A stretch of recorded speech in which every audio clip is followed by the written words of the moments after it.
Good morning, अस्सलाम वालेकुम, जुम्मा मुबारक। सुनो पाकिस्तान की एक नई खूबसूरत सुबह में आपको खुशामदीद कहते हैं। उम्मीद है, दुआ है जहाँ कहीं पे भी हों खुशी और सुकून के साथ ज़िंदगी गुजार रहे हों। मैं हूँ नजफ राजा और मेरे साथ मौजूद है उज़ैर मलिक। जनाब सुबह बखैर आप सबको और जुमे का दिन बहुत बहुत मुबारक हो। और जिस तरह से जुमे का बाबरकत दिन है तो आपके लिए ये खैर का बायस भी बने। तो जनाब सबसे पहले हम आपके साथ शेयर कर देते हैं अपने प्रोग्राम की हाइलाइट्स। तो देखना ये कि आज हमारे प्रोग्राम में क्या है। तो जनाब बहुत सा दिलचस्पी का सामान है। एक तो सबसे पहले जो हम बात करते हैं वो तो हम करते हैं मौसम की। सबसे पहले आपको मौसम की सूरत हाल से मुतालिक बताते हैं कि जनाब मुल्क भर में आखिर मौसम किस तरह का रहने वाला है, कहाँ बर्फ़ पड़ेगी, कहाँ बारिश होगी और कहाँ बारिश का कोई इम्कान नहीं है, सिर्फ हमें सूरज ही नज़र आने वाला है।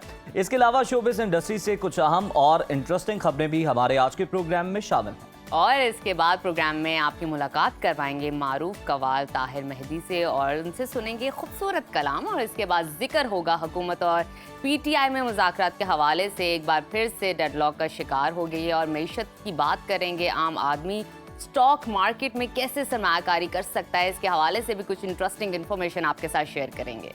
इसके अलावा आज के प्रोग्राम में माहिरीन से ये भी जानने की कोशिश करेंगे कि ख्वाब रूहानी पैगाम होते हैं या फिर हमारे लाशऊरी ख्यालात का अक्स। और आज के प्रोग्राम में आपका पसंदीदा सेगमेंट कुरान और साइंस भी शामिल है। लेकिन उसके लिए आपको हमारा देखना होगा कंप्लीट शो और हमारे साथ जुड़ना होगा इस प्रोग्राम के अंदर। लेकिन अगर कोई सेगमेंट रह जाता है आपकी मसरूफियत की वजह से तो परेशान होने की जरूरत नहीं। हमारे सोशल मीडिया अकाउंट्स पे जाइए, वहाँ पे फॉलो कीजिए, सब्सक्राइब कीजिए। हाँ, कोशिश कीजिएगा और वहाँ पे कमेंट करके हमें जरूर बताइएगा कि आपको प्रोग्राम हमारा कैसा लगा। तो मेरा ख्याल है अब मजीद इंतजार नहीं करवाते अपनी ऑडियंस को, तो मौसम की सूरत हाल बता दें। आइए मौसम के बारे में जानते हैं।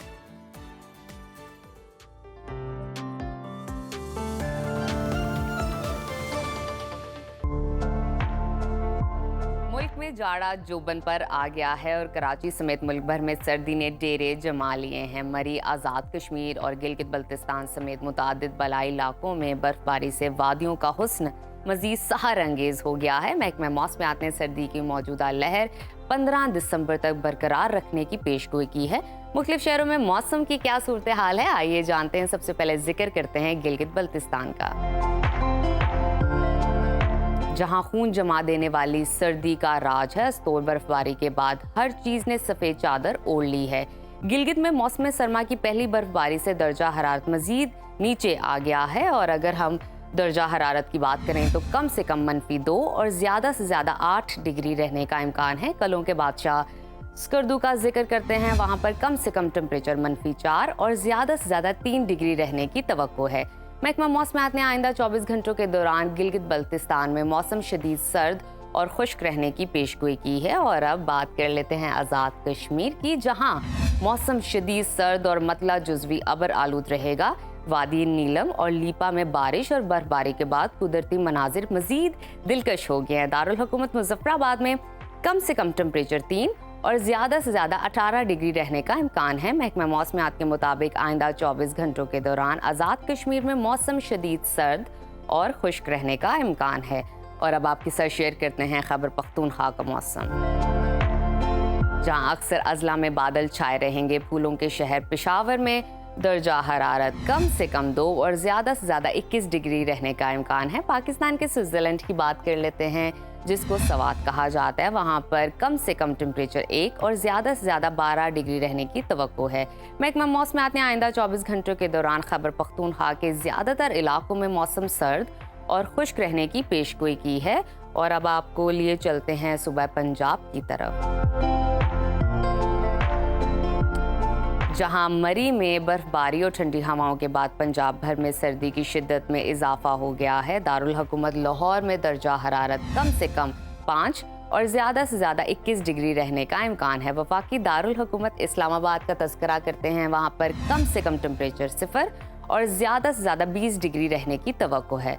मुल्तान की तरफ चलते हैं, वहाँ पर कम से कम पारा 6 और ज़्यादा से ज़्यादा 22 डिग्री रहेगा। महकमा मौसमियात के मुताबिक आइंदा 24 घंटों के दौरान मैदानी इलाकों में सुबह के औकात में सख्त सर्दी पड़ने की तवक्को है।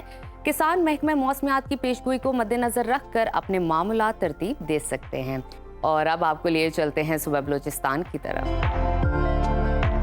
जहां बालाई इलाकों में शदीद सर्दी की लहर बरकरार रहेगी। दारुल हुकूमत कोयटा का दर्जा हरारत कम से कम -5 और ज़्यादा से ज़्यादा 13 डिग्री रहने का इम्कान है। महकमा मौसमियात के मुताबिक आइंदा 24 घंटों के दौरान बलूचिस्तान के ज़्यादातर अजला में मौसम सर्द और खुश्क रहेगा। और अब आखिर में हमेशा की तरह आपके साथ जिक्र करते हैं सुबह सिंध के मौसम का, जहां बेशतर अजला में मौसम सर्द और खुश्क रहेगा। मिनी पाकिस्तान कराची में दर्जा हरारत कम से कम 11 और ज़्यादा से ज़्यादा 26 डिग्री रहने का इम्कान है। हैदराबाद की बात कर लेते हैं, वहाँ पर कम से कम दर्जा हरारत 10 और ज़्यादा से ज़्यादा 25 डिग्री रहने की तवक्को है। महकमा मौसमियात ने आइंदा 24 घंटों के दौरान सिंध के अक्सर इलाकों में मौसम सर्द और खुश्क रहने की पेशगोई की है।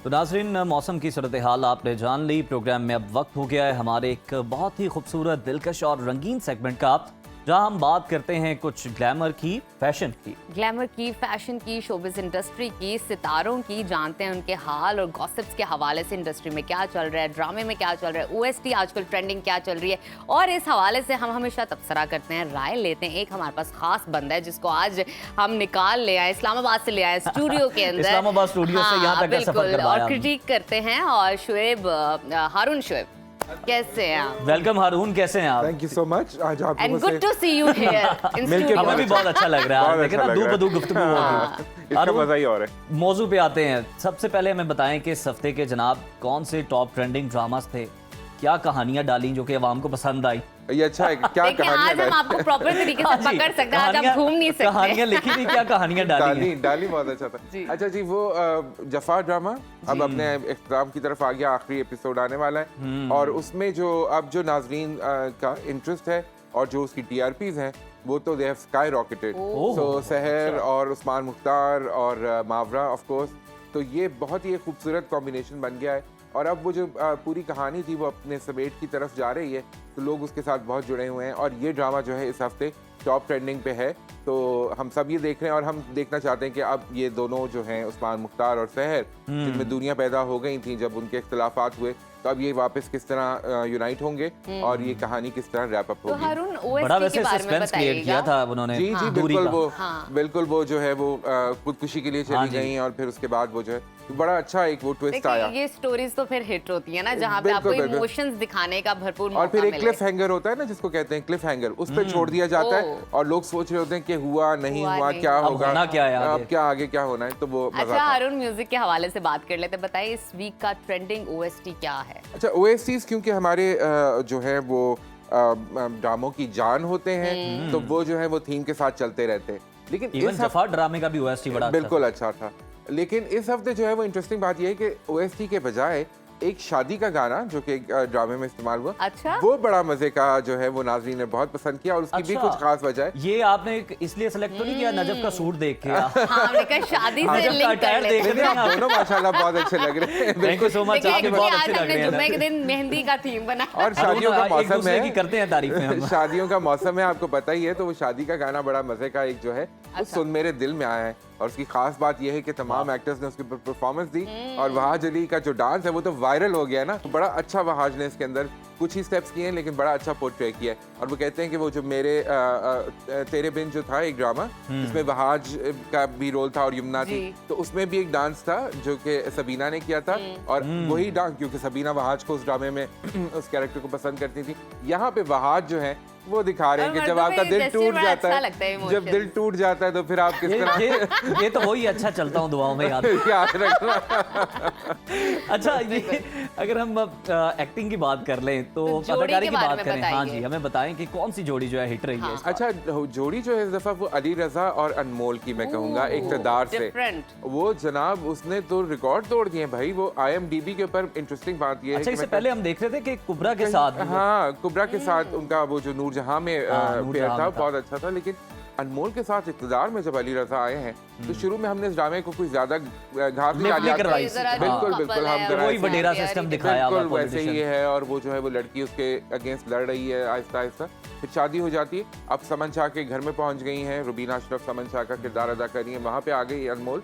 और समन शाह ने अब उन्हें मरी भी भेज दिया। जी, मरी भी भेज दिया है। लेकिन चक्कर लगा के। मजे की बात यह है कि IMDb पे इस ड्रामे की रेटिंग जो है वो कभी मैं कभी तुमसे भी ज्यादा है। ओह माय गॉड, ना Seriously? कर। जी जी, वो 9.1 पे है शायद और ये 9.2 पे है। तो हाईएस्ट IMDb रेटेड ड्रामा है जो अभी तक हम बिल्कुल इग्नोर कर रहे थे, तो इसलिए मैंने मेरा कहा ख्याल है वो आज तो अनमोल जो टफ टाइम थोड़ा सा दे रही है ना, उसको बड़ा पसंद कर रही है वो audience। लोग अब देखने को। ऑडियंस को ना न्यू पेयर मिला है, न्यू जी। कैरेक्टर मिला है, इसलिए भी वो ज्यादा एंटरटेन। और अली रजा आपको पता है वो भी एक अच्छे एक्टर हैं, बिल्कुल, अनमोल भी एक अच्छी बिल्कुल। एक्ट्रेस हैं, तो वो दोनों का कॉम्बिनेशन भी एक मजे का बन गया।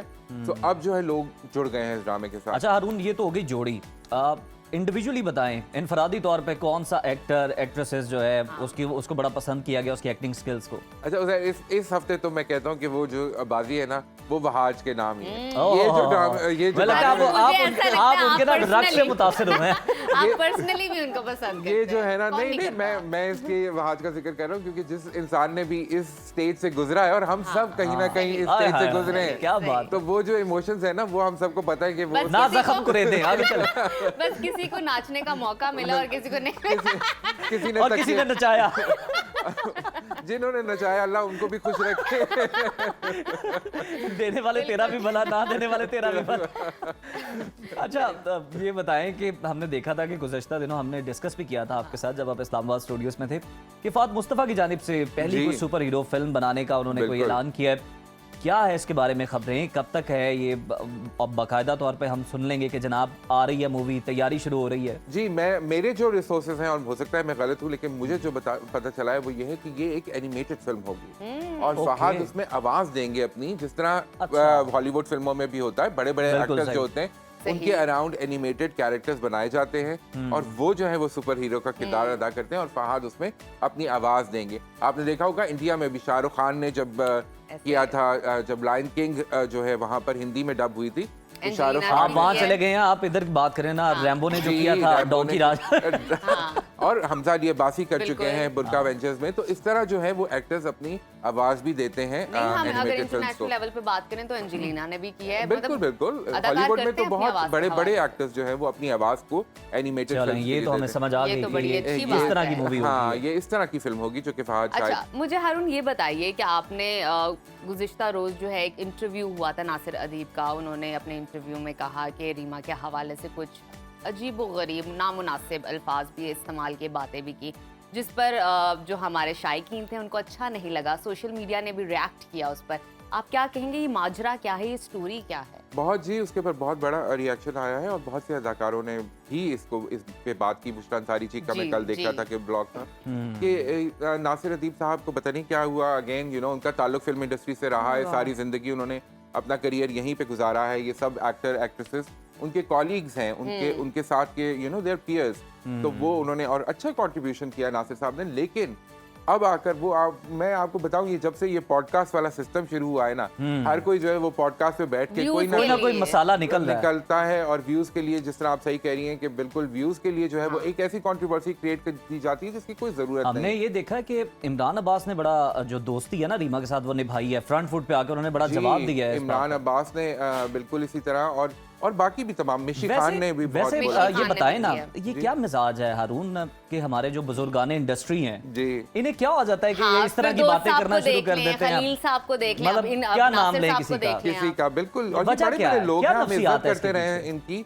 और हमने इनसे सीखा है। और ये लेकिन सारे नामवर हैं। जी बड़े लोग हैं, लेकिन मैं बड़ा मुझे अफसोस होता है। मुझे लगता है कि जी आपको अपनी रिस्पेक्ट खुद करनी है, करवानी खुद बनानी Exactly, है। exactly. ये हमारे स्टार्स हैं, we look up to them, और हम इनको चाहते हैं कि इससे भी ज्यादा इनको इज्जत मिलनी चाहिए। पाकिस्तान में प्रॉब्लम यही है, जहाँ पे कोई बड़ा बनता है वहाँ पे दूसरे जो अब है वो माजी ले आते हैं, तो वो मैं उसकी याद है टांगें तुम उस खींच वक्त लें। क्या थे? एग्जैक्टली, और मुझे ऐसा लगता है हर किसी की जिंदगी, मेरा मौक़िफ़ ये है, हर किसी की जिंदगी में अच्छा बुरा वक्त और दोनों हर आते हैं। किसी ने आपको किसी का नजर बुरा हर वक्त किसी ने नहीं हाईलाइट कहीं करना। ना कहीं से तो स्टार्ट लिया है ना। एक एग्जैक्टली। ग्रेस रखें, एक तमीज रखें। तहजीब का तकाजा यही है कि ना आप किसी के बारे में ऐसी कोई बात करें, ना कोई आपके बारे में करेगा, क्योंकि जाहिर है नासिर अदीब साहब ने भी इसी इंडस्ट्री में जिंदगी गुजारी है। कोई हो सकता है उनकी भी माजी की ऐसी चीजें हो जो कि अगर जनाब सामने आ जाए। पढ़ाते भी रहे हैं, जी, जी। एक दो सब्जेक्ट हमने भी इनसे पढ़े हैं। जी बिल्कुल, और फिर उनकी अपनी फैमिली इस इंडस्ट्री में काम करती है। फिरदौस जमान यकीन साहब जाने, जब ये जब इंटरव्यू सामने आया था, मेरी इनसे बहुत अच्छी मुलाकात रह चुकी जी। हुई है और मीटिंग हुई थी ऑन द शो, और बड़ा अच्छी गुफ्तगू रही, बड़ा मजा आया। इन्होंने अपने इवन क्लास में भी एक्सपीरियंस के कभी बारे उन्होंने में इस तरह की बताया। कोई कंट्रोवर्शियल बात कभी नहीं की। लगा ही नहीं कि ऐसा कुछ अगर होगा। आपने अपनी यादें शेयर करनी है तो अच्छी यादें शेयर करें, हाँ, जिससे लोगों का ये बड़ा अच्छा। भला हो, आपका भी जो है वो स्टेचर अरुण, बड़ा अच्छा समराइज किया आपने इस जी। चीज को। अच्छा ये बताएं कि गुज़श्ता दिनों सोशल शादी मीडिया के पे ये थीम में तो खबरें फिलहाल हैं ना, हम हैं, तो हाँ, शादी के हवाले की से खबर भी बात करते करते हैं। हैं। नीलम मुनीर हाँ, नीलम मुनीर की वाकई शादी कर रही हैं? वाकई शादी कर रही हैं यार, फिर तो बहुत दिल टूटेंगे दिल तो बिल्कुल टूटेंगे, दिल तो बिल्कुल टूटेंगे। और मेरे ख्याल में उज़ैर वो जो आज का गाना हमने देखा है ना, हाँ, उस हाँ। तरह की फीलिंग से ओहो, बहुत सारे ऐसा लोग लगता है करेंगे। किसी मेरा का ख्याल है दिल ये बन फिर इज्तिमाई जाएगा। प्रोग्राम होगा। अच्छा बताइए क्या स्टोरी है? बिल्कुल जी, नीलम की शादी हो रही है और जोरों शोर से तैयारियां जारी है। जैसा मैंने कहा, शादियों का सीजन है, तो हमें 3-4 शादियों की खबरें तो हमने ऑलरेडी डिस्कस की हैं। शहरयार की भी शादी और अब नीलम की भी शादी, तो ये सब शादियां जो है एक के बाद एक होती जाएंगी। तो कपड़े सिलवा लिए अरुण आपने? नीलम बिल्कुल अच्छा मैं समझा नहीं। अटेंड नहीं करनी शादी यार आपने? दुबई में हो रही है और दुबई का वीजा आजकल पाकिस्तानियों को मुश्किल से मिलता है। वेरी स्ट्रेट, आप इकामा पे चले जाइएगा। तो जी, नीलम की शादी दुबई में हो रही है। उनके जो होने वाले शरीक हाथ हैं वो दुबई में बिजनेसमैन हैं। Okay. So she is going to ये move भी to- आप ले आए हैं खबर। जी जी Very good, बिल्कुल। very good। तो वो she is going to move to Dubai and मैंने देखा है हारून स्टूडियो में ज्यादा खबरें दे रहे हैं आज हमारे हम आ सामने जाएं, बैठ के मुझे ना। बुला लिया करें बिल्कुल। लाहौर आ जाया मेरे करें। ख्याल में क्योंकि लाहौर तो जी गढ़ है गॉसिप का, No तो doubt। जितनी गप यहाँ पे होती गॉसिप है, तो हर जगह ही है ना, देखें फिर। इस्लामाबाद में जरा सियासी गॉसिप ज्यादा है। यहाँ हाँ। जो शोबिस की गॉसिप होती है वो बड़े मजे वो की। देखे ना, शहर इक़्तिदार है, अभी तो नहीं ना से कहा जाता। कंटेंटमेंट, जरा बिल्कुल। कामनेस नजर आएगी। लाहौर में हलचल आपको हलचल मिलेगी। मजा है जी। बहुत अच्छा लग रहा है आप लोगों के साथ स्टूडियो में बैठ के आज वन ऑन वन। हमें भी बहुत अच्छा लग रहा है, लेकिन हमें जो है ना वक्त हमारे पास हमें कम उस है अरुण, window वरना से बाहर खिड़की से निकलने का निकल मौका वो जो मिला कहते हैं ना, जरा तस्वीर से निकल के सामने आ, तो वो आज हो गया। और बहुत अच्छा हुआ है अरुण। जी। थैंक यू सो मच, आपने हमें Thank you। स्टूडियो में ज्वाइन किया, बड़ा मजा आया। और इस बार भी आपने हमें अंदर की जो खबरें दी है ना, यकीनन हमारी मजा आया। ऑडियंस जो है उनको पूरी तरह से पता चल गया होगा कि जनाब आने वाले दिनों में होने क्या वाला है। और तो इसी जो के हुआ साथ था वो क्यों हुआ था। इसी के साथ फिर ब्रेक शामिल कर ली जाए। चले ब्रेक के आइए। बाद हाजिर होते हैं, कहीं मत जाइए, देखते रहिए सुनो सुनो पाकिस्तान। पाकिस्तान। ब्रेक के बाद दोबारा से प्रोग्राम में आपको खुशामदीद कहते हैं। मुल्क की सियासत की बात करें तो हुकूमत और तहरीक इंसाफ के दरमियान न मुज़ाकरात बज़ाहिर डेडलॉक का शिकार दिखाई देते हैं। दोनों जानिब से धुआंधार बयानबाजी भी जारी है। ऐसे में हुकूमत गैर मशरूत मुज़ाकरात करना चाहती है, मगर तहरीक इंसाफ है कि शराइत के साथ यानी मशरूत मुज़ाकरात पर जोर दे रही है। ऑपोजिशन लीडर उमर अयूब कहते हैं कि पीटीआई सबके साथ मुज़ाकरात के लिए तैयार है, मगर हमारे दो मुतालिबात है। एक तो सियासी कैदियों को रिहा किया जाए, 9 मई और 26 नवंबर के वाक़यात पर जुडिशल कमीशन बनाया जाए। शौकत यूसुफजई ने खबरदार किया है कि हुकूमत होश के नाखून ले और ऑपोजिशन से मुज़ाकरात करे। अगर हुकूमत ने मुज़ाकरात में पहल ना की तो फिर सिविल नाफरमानी के लिए तैयार हो जाए। हुकूमत की जानिब से भी भरपूर जवाबी वार जारी है। दो टोक अल्फाज में पैगाम दिया गया है कि अगर मुज़ाकरात होंगे तो गैर मशरूत होंगे। सेनेटर इरफान सदीकी ने वाज़ेह किया है कि शर्तें मत लगाएं, सिविल नाफरमानी की तलवार के साथ मुज़ाकरात नहीं हो सकते। मामला को आगे बढ़ाना है तो पहले फसादी रवैया ख़त्म करे। तहरीक इंसाफ वजाहत करे कि वो चोरों के साथ हाथ मिलाने के लिए क्यों तैयार है और मुज़ाकरात के लिए अब इतने बेकरार क्यों हैं। ऐसे में सेनेटर फैसल वावडा की भी एंट्री हुई है। वो कहते हैं कि जनाब पीटीआई और हुकूमत के दरमियान मुज़ाकरात आगे नहीं बढ़ेंगे। पीटीआई की सोशल मीडिया टीम शाम की सूरत हाल की वीडियोस को तब्दील करके पाकिस्तान से जोड़ रही है। ऐसे में मुज़ाकरात कैसे कामयाब हो सकते हैं और मुज़ाकरात का ऊँट किस करवट बैठेगा, मुज़ाकरात होंगे या नहीं होंगे, इसी तमाम सूरत हाल पर बात करने के लिए हमारे साथ मौजूद है सीनियर रहनुमा मुस्लिम लीग नून शेख रुखेल असगर साहब। बहुत शुक्रिया आपके वक्त का असगर साहब। मुझे बताइएगा, हुकूमत और पीटीआई के दरमियान मुज़ाकरात के हवाले से शदीद हम देख रहे हैं कि कन्फ्यूजन आ रही है, बयानबाजी का सिलसिला जारी है। आप भी हुकूमत का समहाउ हिस्सा हैं, रह चुके हैं भी। मुज़ाकरात होंगे या नहीं होंगे और अगर होंगे तो कब होंगे, ये बताइएगा हमें। अब जरा दुरुस्त कर लीजिए, मैं हुकूमत का हिस्सा नहीं हूँ। हुकूमत का हिस्सा होती है उनके अपनी एक कैबिनेट, और वो जो मेंबर्स होते हैं पार्लियामेंट के। अच्छा, तो मैं कैबिनेट का हिस्सा हूँ ना, मैं पार्लियामेंट का हिस्सा हूँ। मैं तो जो भी बात करूंगा वो अपने एक तजर्बे और अपनी सोच के मुताबिक बात करूंगा। जहां तक आपकी बात है ना मुज़ाकरात की, देखें किसी भी जगह जब मुज़ाकरात किए जाते हैं तो उसका कोई एजेंडा होता है ना, कि आपने इस बुनियाद पे या इस एजेंडे पे या इन नुकात पे आपने गुफ्तगू करवानी। तो जब आपको पता ही नहीं है कि आपका एजेंडा क्या है, अगर आप फर्ज कीजिए मैं ये कहूँ, जो मैं सुनता हूँ कि जी आप हुकूमत जो है चेयरमैन पीटीआई को रिहा करे, तो सोचने की वाली बात ये है कि हुकूमत ना तो सुप्रीम कोर्ट है, ना ही हाई कोर्ट है, ना ही सेशन कोर्ट है, जहाँ पे उनके ट्रायल जारी या ट्रायल हो रहे हैं या जहाँ पे उनको सजा हुई है, जो मुतल्लिका अदालतें हैं जिनके पास एक इख्तियार है, कानून है, आप तो उसमें कुछ नहीं कर सकते। आप तो ये नहीं कर सकते कि जो वज़ीर आज़म है वो एक कलम से लिखते कि जी आप रिहा कर दें। कैसे रिहा कर? वो जो सुप्रीम जेल है जिसके पास उसके वारंट्स हैं, वो कैसे आपको रिहा? आप क्यों लोगों को ये गलत किस्म की बातें आप सुनाते हैं? अगर आपको रिहाई चाहिए तो आपको आपकी मुतल्लिका अदालतों से रजू करना पड़ेगा, उनके पास जाना पड़ेगा, उनसे आपको रिलीफ मिलेगी। हुकूमत से इसके रिलीफ नहीं मिलती। हाँ, अगर कुछ सियासी गुफ्तगू आपने करनी है, इस मुल्क की बेहतरी की बात करनी है, मुल्क के अवाम की बेहतरी की बात करनी है, अगर आपके एजेंडे में वो शामिल है तो फिर आप बात कीजिए, जरूर कीजिए। अच्छा, उसके लिए भी आपको मेरा ख्याल है हुकूमत से बात करने की जरूरत नहीं है। पीटीआई के पास एक बड़ी नंबर में लोग मौजूद हैं, पार्लियामेंट के मेंबर्स हैं, सेनेट में लोग मौजूद हैं, उनकी अपनी नुमाइंदगी है, वो वहां पे बात कर सकते हैं, अपना मुद्दा वहां पे बयान कर सकते हैं, अवाम की फलाह के लिए, अवाम के बेहतरी के लिए, मुल्क की बेहतरी के लिए वहां पे उठा सकते हैं, सवाल उठा सकते हैं, कंट्रीब्यूशन दे सकती है, पॉइंट ऑफ ऑर्डर्स में बात कर सकते हैं, हर किस्म की गुफ्तगू वहां पे हो सकती है। और वो को एक शख्स नहीं सुनेगा, वो पूरी पाकिस्तान में सुनी जाएगी, पूरी दुनिया में उसकी बात करेगी, उस गुफ्तगू। अच्छा सर, ये भी बताइएगा कि मदारिस रजिस्ट्रेशन बिल पर मौलाना का पारा खासा हाई हो चुका है। वो कहते हैं कि जब बिल पार्लियामेंट से मंजूर करवाया गया उस वक्त हुकूमत को एतराज़ क्यों नहीं था, अब ये एतराज़ क्यों आ गया? आखिर मौलाना से आप क्या समझते हैं, क्यों वादा खिलाफी हो रही है? अगर बिल पास हो गया पार्लियामेंट से, तो पार्लियामेंट से बिल पास होने के बाद वो जाएगा प्रेसिडेंट के पास फॉर नोटिफिकेशन। अब मैंने जो पढ़ा है, जो सुना है, मैंने आप लोगों से ही, बड़े काबिल लोग हैं आप, जो मैंने सुना है वो तो ये है कि प्रेसिडेंट साहब ने साइन नहीं किए, और वो प्रेसिडेंट साहब ने अगर साइन नहीं किए तो प्रेसिडेंट साहब एक जमात को प्रेसिडेंट करते हैं, तो उसमें हुकूमत कहाँ पे आ जाती है मेरी समझ पर? या तो फिर वज़ीर आज़म साहब मिले हों प्रेसिडेंट साहब से और प्रेसिडेंट से कहा हो कि हमने बिल तो पास कर दिया है पार्लियामेंट से, लेकिन आप इस पर दस्तखत ना कीजिएगा। और अगर वो दस्तखत नहीं करते तो कुछ अर्से के बाद वो वापस पार्लियामेंट में बिल वापस आ जाएगा। अब देखते हैं पार्लियामेंट क्या काम करती है, और अगर दोबारा से फिर वो उस पर दस्तखत नहीं करते तो फिर जॉइंट सेशन करने के बाद आप उस बिल को पास कर देंगे, तो बिल पास बन जाएगा, बिल एक पार्ट ऑफ द लेजिस्लेशन हो जाएगा। तो उसमें अब मौलाना साहब क्यों है, मौलाना साहब का स्टेक है ना जी। मौलाना साहब के बहुत सारे मदारिस हैं जो उनके KPK में चल रहे हैं, बल्कि पंजाब और उसमें भी काफी सारी उनके वो जो हैं फॉलोअर्स हैं, जो उनके उस फिका के साथ ताल्लुक रखते हैं, उनके इदारे हैं, मदारिस हैं उनके, तो एक स्टेक तो है उनका, बहुत बड़ा स्टेक है, और उनका गुस्सा ना बिल्कुल बजा। ज्यादा बेहतर तो मौलाना साहब था, मौलाना के जो नायब हैं वो ही इस बात पे रोशनी डाल सकते हैं। मैंने जो मुझे मेरी समझ में आई बात मैंने आपसे शेयर कर ली।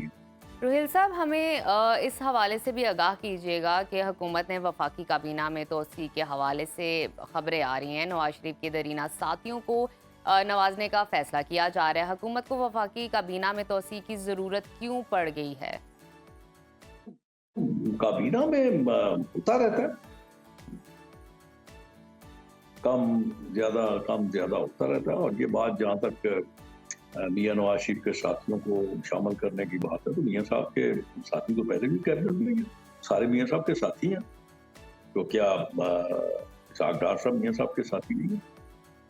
बाकी मैंने एक नाम दिया, बाकी और भी इस तरह सारे बहुत सारे लोग थे, क्या बरात सारे मियां साहब के हैं। मियां साहब प्रेसिडेंट है मुस्लिम लीग के, और प्रेसिडेंट के होते हुए मेरे ख्याल में सारा कुछ उनका ही है। पंजाब में उनकी साहबजादी चीफ मिनिस्टर है, तो पता नहीं ये कहाँ से इख्तरा निकाल ली जाती है कि ये शहबाज शरीफ का बंदा है, ये नवाज शरीफ का बंदा है, ये मरीम का बंदा है। मेरी सोच से बाहर है, मेरे ख्याल में सब एक ही है, कोई उसमें डिवीजन तो मुझे नजर नहीं आती। नवाज शरीफ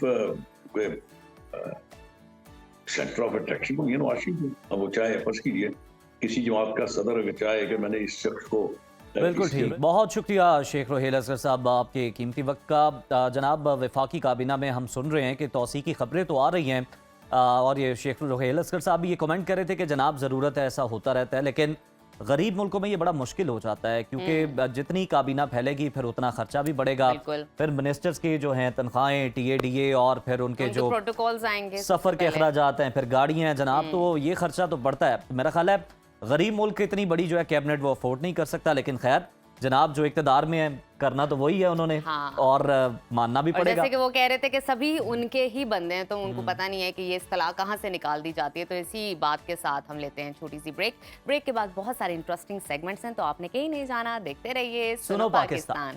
वेलकम बैक नाजरीन, प्रोग्राम के सिलसिले को अब आगे बढ़ाने का वक्त हो गया है। बात करेंगे हम कुछ मौसीकी की। तो कवाली बरे सगीर की एक ऐसी रिवायत है जो सूफियाना मौसीकी की रूह है और रूहानियत से जुड़े जज्बात को उजागर करती है। कवाली सिर्फ मौसीकी ही नहीं बल्कि जनाब एक एहसास, एक इबादत और एक सकाफत है।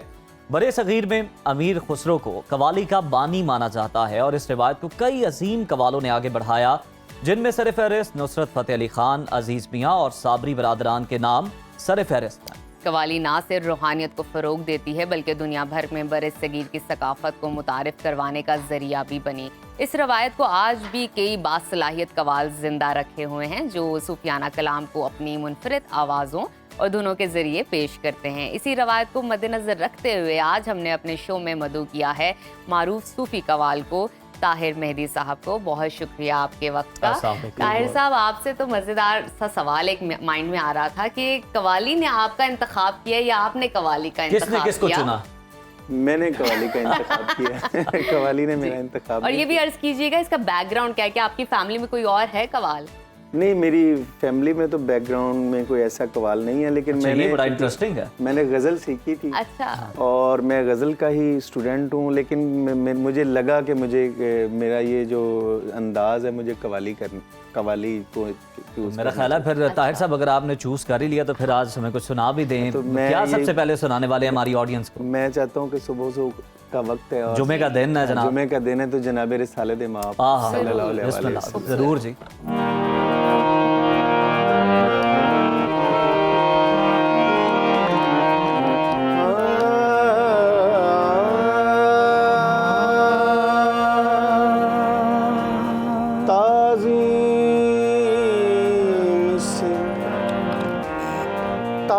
ताज़ीम से लेता है खुदा नाम मुहम्मद। क्या नाम है सल्ले अला नाम मुहम्मद।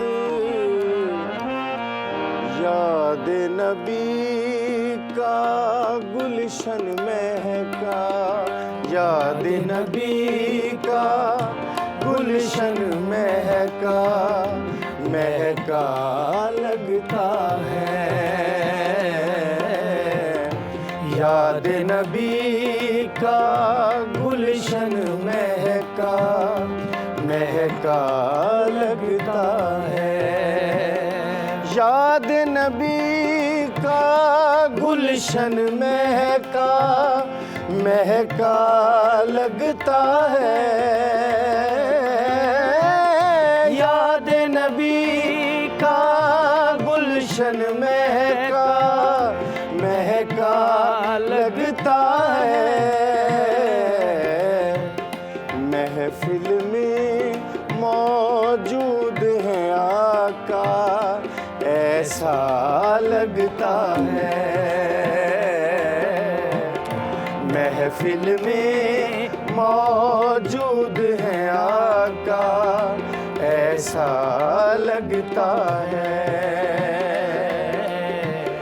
लब पर नग़्मे सल्ले अला के, हाथों में कशको। लब पर नग़्मे सल्ले अला के, हाथों में कशको। देखो सरकार का मंगता कैसा लगता है, देखो तो सरकार का मंगता कैसा लगता है। ज़बरदस्त, बहुत बेहतरीन, क्या आपने माशाल्लाह कलाम सुनाया, सहर तारी कर दिया मैं तो कहता हूँ। Thank you. अच्छा ताहिर साहब, आजकल हम अगर बात करें तो शादियों का सीज़न चल रहा है, तो उसी से लिंक्ड एक सवाल मेरे ज़हन में आया। मतलब पहले हम देखते थे कि कवाली जो है ना, कहीं किसी बुजुर्ग का उर्स है, वहाँ महफिल समा है तो जनाब वहाँ पे कवाली हो रही है, जी, बिल्कुल या किसी इस तरह के मौकों पर। लेकिन आजकल हम देख रहे हैं कवाली नाइट का शादियों में बड़ा ट्रेंड है जनाब। ये कैसा ट्रेंड आपको चल रहा है और ये ट्रेंड कितना सपोर्ट कर रहा है हमारे कवाल बरादरी को? देखें सर, कवाली पहले दरबारों और मज़ारों की हद तक और मौसीकी की सनफ में कवाली को बड़ा एक और तरह से देखा जाता था। उनको एज ए गायक, एज ए सिंगर तस्लीम नहीं किया जाता था। अच्छा। लेकिन उस्ताद नुसरत फ़तेह अली खान साहब ने ऐसा दुनिया भर में काम किया कि कवाली को दरबारों, मज़ारों, दरगाहों से उठाकर फैमिलीज़ और पार्टीज़ और फंक्शन, घरों की जो पार्टीज़ हैं उनमें लेके आए। तो कवाली को उन्होंने इतनी इज्जत दी और मैं समझता हूँ कि इससे लाखों लोगों की जो रोज़ी है वो मंसूब हो गई। और दूसरे नंबर पे ये है कि अच्छा कलाम कवाली की निशिस्त में हमेशा सुनने को मिला है। तो जब कवाली फैमिलीज़ में आई है तो लोगों को अच्छा कलाम, बाशऊर और एक वर्गैलिटी का जो एक आंसर आम म्यूजिकल शोज में थोड़ा था। और इसके साथ साथ लोगों में ना शऊर आया है, फहम आया, उनको पता चला है क्या फैमिली में बैठ के आप किस तरह का म्यूजिक या कवाली join बिल्कुल ये सब तो आया ही है, लेकिन हमें इंतजार है कि आपकी तरफ से अगला कलाम कौन सा आ रहा है, क्या सुनाने वाले हैं? बिल्कुल, मैं उस्ताद नुसरत फ़तेह अली खान साहब का जिक्र हुआ है तो क्या बात, उनकी हाजिरी के लिए भी तो मैं चाहता हूँ। जबरदस्ती जरूर।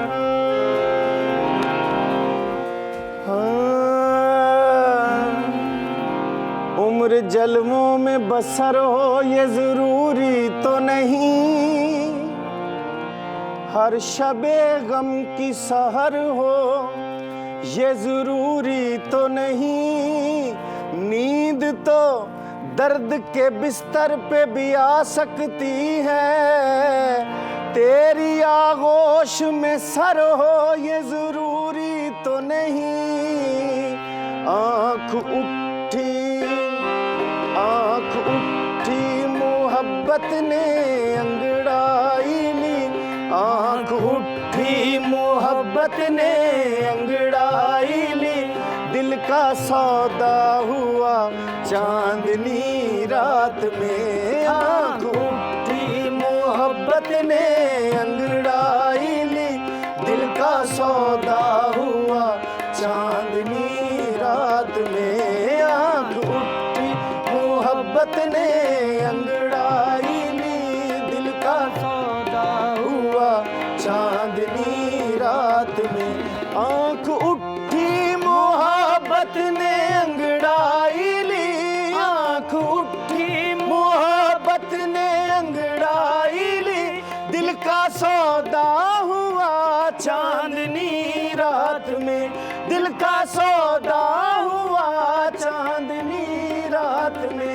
उनकी नजरों ने कुछ ऐसा जादू किया, उनकी नजरों ने कुछ ऐसा जादू किया, लुट गए हम तो पहली मुलाकात में। उनकी नजरों ने कुछ ऐसा जादू किया, लुट गए हम तो पहली मुलाकात में। साथ अपना वफा में ना छूटे कभी, साथ अपना वफा में ना छूटे कभी, प्यार की डोर बंद करना टूटे कभी, प्यार की डोर बंद करना टूटे कभी। छूट जाए ज़माना कोई गम नहीं, छूट जाए ज़माना कोई गम नहीं, हाथ तेरा रहे बस मेरे हाथ में। छूट जाए ज़माना कोई गम नहीं, हाथ तेरा रहे बस मेरे हाथ में। आँख उठी मोहब्बत ने अंगड़ाई ली, दिल का सौदा हुआ चांदनी रात में। वाह वाह वाह वाह, क्या खूबसूरत कलाम है कि आंख उठी। हमारे तो जनाब हाथ उठे हैं दादो तहसीन के लिए, ताहिर साहब के लिए, मोहब्बत में। हाँ जी ताहिर साहब, क्या खूबसूरत आपने कलाम सुनाया। तो मेरा तो ख्याल है कि इसके बाद अब गुफ्तगू करना जो है ना मुश्किल हो जाएगा कलाम के साथ। बहुत शुक्रिया ताहिर साहब आपकी आमद का। क्या आपने माहौल बना दिया हमारे सेट पे, हमारा दिन बना दिया आपने। तो नाजरीन, इसी अच्छे कलाम के साथ अभी वक्त हुआ है छोटी सी ब्रेक का। आपने कहीं नहीं जाना, देखते रहिए सुनो पाकिस्तान, स्टे विद अस।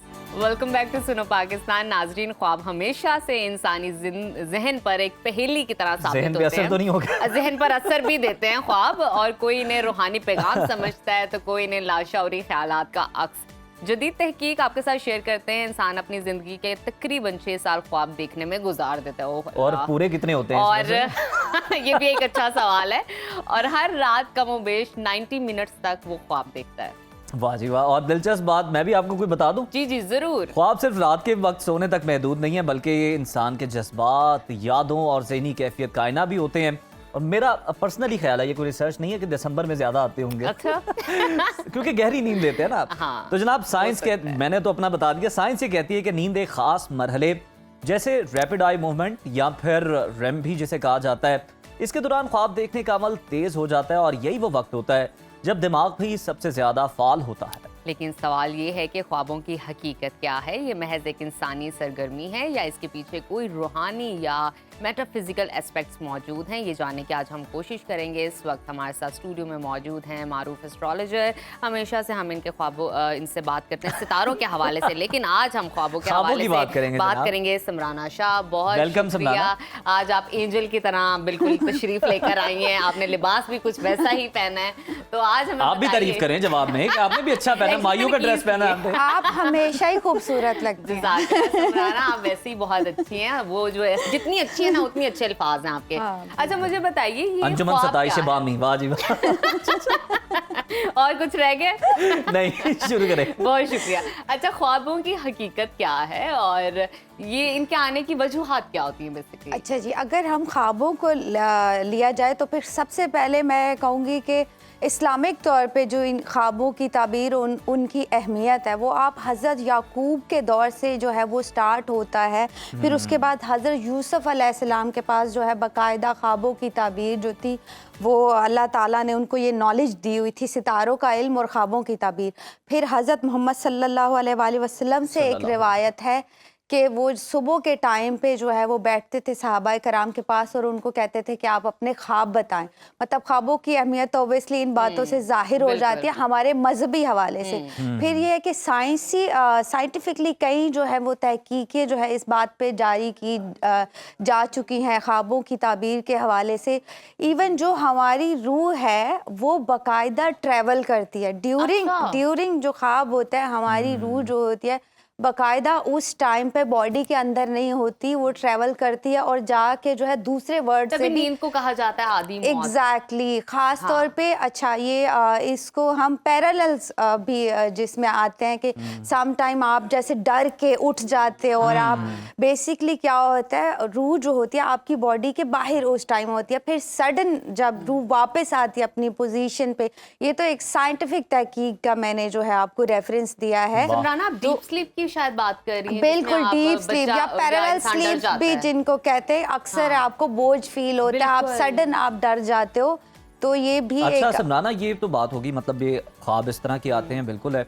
ये बताइए कि फ़र्क किस तरह किया जा सकता है, कौन से ख्वाब सच्चे हैं झूठे हैं? और फिर कुछ चीज़ें जो हैं बड़ी कॉमन, मतलब आप देखते हैं को कब्रिस्तान देख लिया, कब्रें देख ली, पहाड़ से गिरना, गिरते हुए देख इनका क्या मतलब निकलता है, ये तो बताइए। ताबीर क्या हो सकती है? बेसिकली अगर हम देखें, अगर हम जैसे मैं अपनी नॉलेज के अकॉर्डिंग कहूँगी ड्रीम इंटरप्रिटेशन के हवाले से कि ऐसे ख्वाब जो फजर के टाइम पे आए या 2 से 3 से 4 दफ़ा अगर एक ही ख्वाब आपको कंटिन्यूसली आ रहा है तो वो डेफिनेटली मीनिंगफुल है। और कभी भी एक और भी चीज़ आपको बता दूं, कभी भी आप रैंडम किसी के साथ भी अपना ख्वाब डिस्कस ना करें, क्योंकि जैसे ही आप अपना ख्वाब डिस्कस करते हो, कोई भी आपको जैसी भी ताबीर देगा, ऑटोमेटिकली आपका ब्रेन भी उस पर वर्किंग शुरू करना कर देगा और नहीं जो भी होना हुआ तो वो हो जाएगा। हाँ जी, आपके इर्द गिर्द की जो फोर्सेस हैं वो भी उस चीज़ पे वर्किंग करना। तो प्लीज़ आप किसी जो है वो कंसल्टेंट के पास जाएं। फिर ये कि आपसे फजर, पूछा हमने कि दो का बता दें। फजर के टाइम पे जो ख्वाब आते हैं मोस्टली हम उनको सच्चा कंसीडर करते हैं। फिर ये कि डेज भी होते हैं, जैसे थर्सडे, फ्राइडे या सैटरडे के डेज के जो ख्वाब होते हैं वो सच्चे होते हैं। फिर ये कुछ लोगों को जो है वो ख्वाब इस रीज़न की वजह से आता है, कंटिन्यूसली जिनको आते हैं, वो रीज़न ये होता है कि वो कोई उस चीज़ से रिलेटेड आप स्क्रीन देख रहे हो या फिर आप कोई मूवी देख रहे हो या फिर कुछ आपके सबकॉन्शियस में चीज़ें। सिमराना, ये तो हो गई ये बातें कि भाई हकीकत है और सुबह के टाइम आते हैं। मैंने एक्सक्यूज मी, मैंने ये आर्टिकल में, मेडिकल आर्टिकल में पढ़ा था कि मेडिकल इश्यूज की वजह से भी आपको ख्वाब आते हैं। फॉर एग्जांपल, अगर आपको स्टमक इशू है, कोई स्टमक में पेन है या आपको एसोफेगस में बर्निंग है, तो तब भी आपको इस तरह के अजीबोगरीब ख्वाब आते हैं दोपहर प्लस रात में, दोनों बिल्कुल। टाइम। ये तो एक जो है वो साइकोलॉजिकल भी प्रूवन थिंग है कि अगर सबसे बेसिकली आपको चीज़ बताओ, जो लोग पानी का इंटेक पूरा नहीं करते, अच्छा, उनको जो है वो ख्वाब आते हैं, उनको भी आते हैं। उनको भी ख्वाब आते हैं। ये भी मेडिकली प्रूवन है। और जो जिन लोगों को वाकई इस स्टमक रिलेटेड डिजीज़ है या फिर जो है इंसोमिया रिलेटेड है, तो उनको भी जो है वो ख्वाब डे के टाइम पे बहुत ज़्यादा आते हैं। बट ये कि अगर आपको कंटिन्यूसली कोई ख्वाब आ रहा है तो उसको आपने लाइट नहीं देना। हाँ जी, वो रियलिटी हाँ, है तो आपने इनको जो है बिल्कुल भी लाइट नहीं लेना और जाके ज़रूर उसकी आप ताबीर पूछे, क्योंकि ये तो ऑब्वियसली इंट्यूशंस भी होते हैं जिसे हम एक न्यू तहकीक से जैसे डेजा बूज कहते हैं। सम टाइम आपको लगता है कि ये चीज़ से आप गुजर चुके हैं या पहले हो चुकी ये आपने है, चीज़ देखी है पहले, बिल्कुल सही है। बल्कि सम टाइम कुछ लोगों जो मेरे क्लाइंट है वो कहते हैं हमें तो वर्ड टू वर्ड ये बात भी पता होती है कि ये बात हम कर चुके हैं। इवन मंजर याद है कि मैं इस शख्स से मिला था, मैं कहाँ से गुजरा था, मैंने क्या किया था। बिल्कुल। वो क्या होता है, जिन लोगों का जो सिक्स सेंस है या फिर जो इंटेलिजेंस लेवल है वो बाकी लोगों से ज्यादा होता है, तो उनको जो है इंट्यूशंस जो है वो ख्वाब के जरिए उन्हें पता चल जाती हैं चीजें। नहीं, मुझे आता है, मुझे होता है मेरे साथ।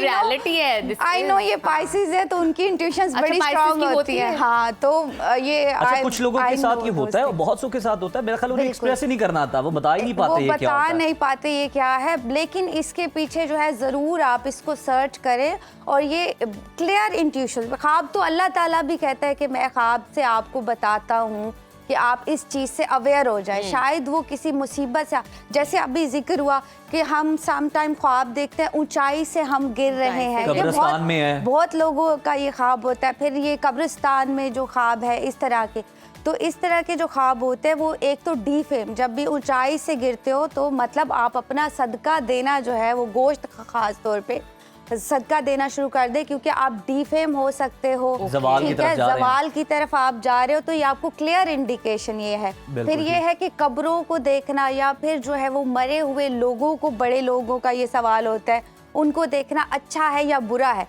तो अगर तो वो जो शख्स है मुर्दा है, जो मर चुके हैं, वो आपको कोई चीज़ अगर दे के जा रहे हैं तो उसको तो फिर हम कहेंगे कि बेहतर है, अच्छा है, पॉजिटिव है। अगर वो आपसे कोई चीज़ मांगते हैं या लेके जा रहे हैं तो प्लीज़ आप उनके लिए जो है वो डिसाइड करें, ले जाने का मुतालबा करें तो फिर इसका मतलब है आपका टाइम भी करीब। अच्छा सिमराना, ये तो होगी इंसानों सवाल नहीं हो सकता।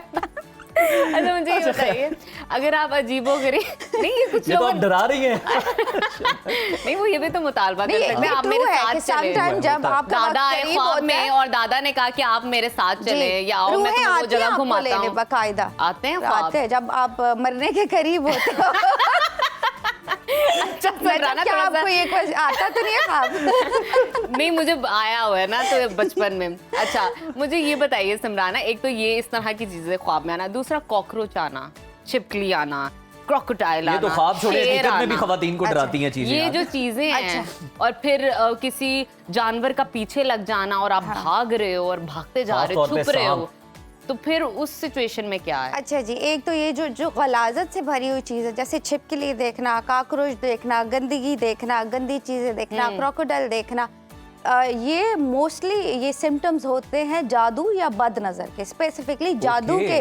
अगर बार बार ये चीज़ें आपके ख्वाब में आ रही हैं तो आपने लाइट नहीं लेना इनको। ख़ास तौर पे सांप का जो है, बहुत लोगों को दिखते हैं सांप सांप जो है वो आपका छुपा हुआ या वर्स्ट एनिमी का इंडिकेशन है, वर्स्ट एनिमी। फिर ये कि कुछ लोग जो है वो शेर को देखते हैं या हाथी को कि हमारे पीछे लगे, या कुत्ते, बहुत लोग देखते हैं कि कुत्ते आपके पीछे लगे हुए। कुत्ता, सांप, ये लोग जो है वो वर्स्ट दुश्मन है। बंदर, ये 3 ख्वाब जब भी आपको आते हैं तो इनको आपने लाइट नहीं लेना, फिक्रमंद हो ज़रूर जाना जो है वो फिक्रमंद हो जाना है।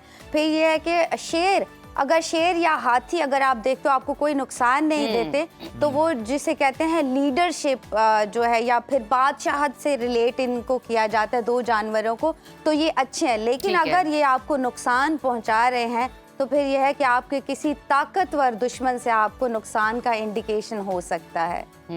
ये तो बड़ी आपने अहम बातें बताई और डरा देने, ये ज्यादा डरा देने वाली बातें थी। अच्छा समराना, मुझे ये बताइए, बच्चे अक्सर ना अजीबोगरीब ख्वाब की शिकायत करते हैं और उनको एक्सप्रेस करना नहीं आ रहा छोटे बच्चे होता, तो डर के उठते वो हैं डर बकायदा, जाते हाँ। हैं। किसी चीज़ का मुसलसल उनको देखते रहना अक्सर बच्चों की शिकायत होती है। ऐसे बहुत सारे हमने कमेंट्स भी पढ़े हैं इस हवाले से, तभी हमने ये टॉपिक सिलेक्ट किया, ख्वाबों का, ड्रीम्स का। किसी चीज़ का मुसलसल उस बच्चे को देखते रहना और बच्चे का डर जाना, ये बहुत ज़्यादा शिकायत है बच्चों की। लेकिन वो एक्सप्रेस नहीं कर पाते, वो बस डरे डरे सहमे सहमे रहते हैं, बात भी पता नहीं पाते वो चीज़ क्या है। ये क्या है? ये साइंटिफिक एक रिसर्च भी आपके पास है, और हम जो ड्रीम इंटरप्रिटेशन करते हैं उन लोगों का भी, हमारा भी ये मानना है कि अगर सपोज आपको कई दफ़ा ये फील होता है, आँख खुलते भी आपको फील होता है कि कोई आपको घूर रहा है, कोई आपको स्टेयर कर रहा है, जैसे बच्चों को अभी कहा कि ये बहुत इस तरह के ख्वाब आते हैं, तो वाकई ही 100% ये बात ट्रू है कि कोई नेगेटिव एंटिटी आपकी सराउंडिंग में आपको घूर रही होगी या आपके इर्द गिर्द होगी। तो उसके हमारे पास तो ऑब्वियसली इस्लामिक हमारे पास बहुत से सोल्यूशंस हैं कि आप जो हैं वो फौरन आयतुल कुर्सी पढ़ लें, या फिर हमारे पास तीसरा कलमा बड़ा हमारा फोर्सफुल इसको हम कहते हैं, या फिर आप फौरन ही जो है वो अस्तगफिरुल्लाह पढ़ लें फौरन ही जो है वो। और फिर ऐसे अगर कोई नेगेटिव ख्वाब है तो मैं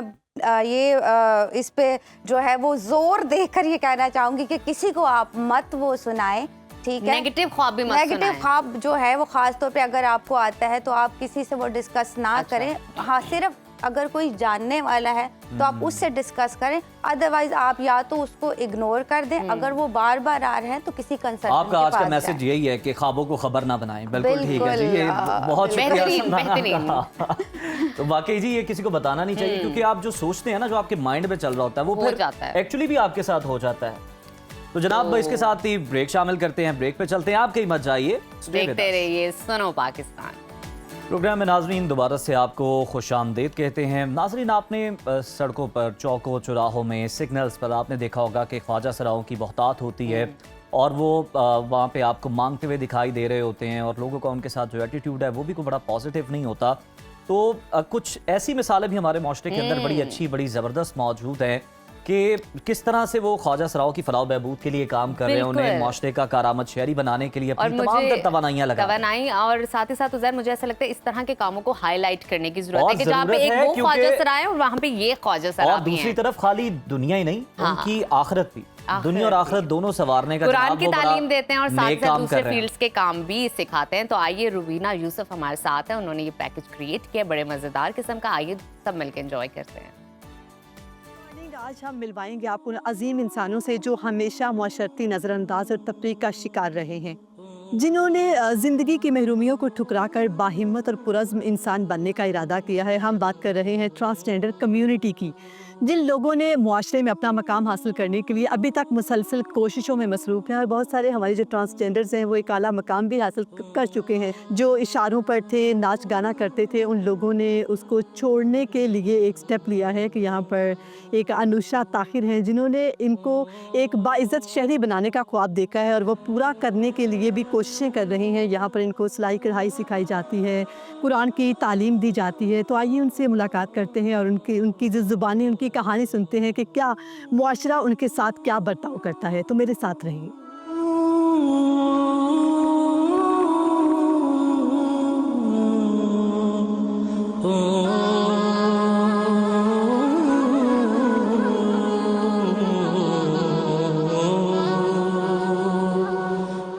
अल्हम्दुलिल्लाह रब्बिल आलमीन अर्रहमानिर रहीम मालिकी यौमिद्दीन इय्याका नअबुदु व इय्याका नस्तईन नअबुदु व इय्याका नस्तईन इहदिनस सिरातल मुस्तकीम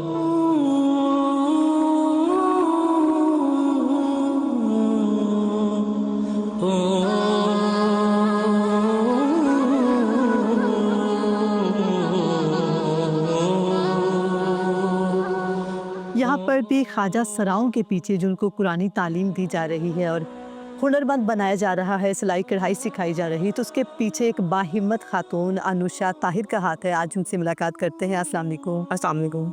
कैसी हैं आप? अल्हम्दुलिल्लाह ठीक। इतना ज़बरदस्त काम कर रही हैं, आपने तो जन्नत खरीद ली समझो।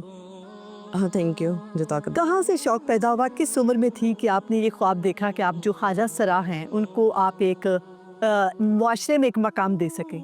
मुझे शुरू से शौक था ख्वाजा सराओं के लिए कुछ करने के लिए। इसमें मेरा ये बिलीव है कि जैसे जो है ख्वाजा सरा एक और मतलब बच्चा एक माँ ही पैदा करती है, तो माँ को औरतों को पता होना चाहिए हमारे घर ऐसे एक बच्चा पैदा हो जाए, तो जब तक माँ और बाप एक्सेप्ट नहीं करेंगे तो मास्टर भी उसको एक्सेप्ट नहीं करेगा। तो सेम ऐसे मैं भी एक औरत रहा था, मुझे भी इस चीज़ का था कि जब मेरे घर ऐसा बच्चा हो जाए तो कैसे उस चीज़ को मैं माशरे में लेकर आऊँ और किस तरह उस चीज़ को अडॉप्ट हम करें। तो मैंने बहुत से जगहों पर देखा कि लोग ख्वाजा सराओं से नफरत करते थे। देखा जाए तो ख्वाजा सरा अभी ऑर्फन्स होते हैं, ये भी डिसेबल होते हैं। लोग बहुत से ऑर्फन्स के साथ काम करते हैं, डिसेबल पीपल के साथ काम करते हैं। ख्वाजा सरा कम्युनिटी के साथ कोई भी काम नहीं करता। तो मुझे शुरू से एक शौक़ था, मुझे आज भी नहीं पता कि शायद अल्लाह ताला ने मेरे हाथ में या मेरे दिल में खुद इनके लिए प्यार पैदा किया कि मैं इनके लिए खुद कुछ करूँ।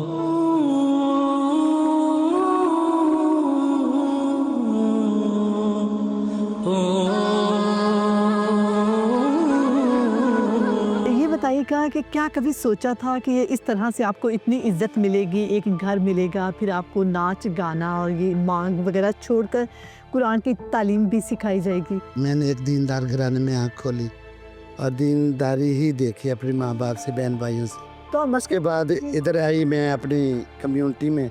इधर नाच गाना था, रंगीनियाँ थी, बस ये शौकीनियाँ थी। अब मैं एजेड हुई, मैंने सोचा मेरे जेरे साया जो लोग रहते थे ना, मेरे चेले जो, उनमें से ना एक से मैंने पूछा था वो गुस्ल के फ़र्ज़ के बारे में, लेकिन उसको पता नहीं था। तो मैंने सोचा कि अल्लाह पाक क्या, मैं तो देनदार हूँ इनके लिए। तो मेरे जहन में ये ख्याल आया मुझे, और इतनी मुझे कभी सोच भी नहीं आई थी जो इज़्ज़त मुझे मिली अच्छा लाहौर वालों से। ज़बरदस्त। शमाल में मुझे ये बताइएगा, जब आप पैदा हुई तो आप कभी मस्जिद जाती थी, कभी कोई क्रिटिसिज्म का सामना करना पड़ा?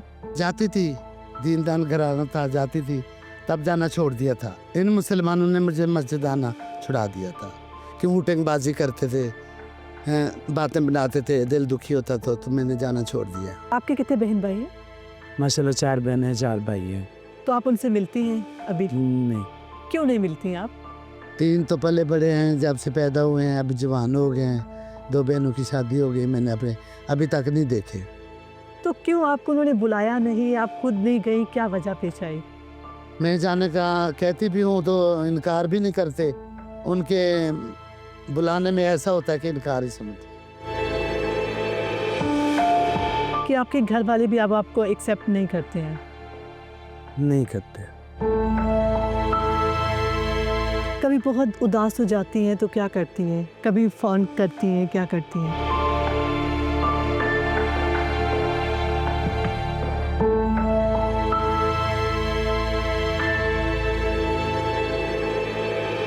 बहुत तलख हकीकत है कि जब हमारे घर वाले हम मतलब एक्सेप्ट नहीं करते, फिर हम मुआशरे से क्या ही एक्सपेक्टेशंस कर सकते हैं। शमा जी, आई एम सो सॉरी, मैंने आपको ऐसे दुखी कर दिया।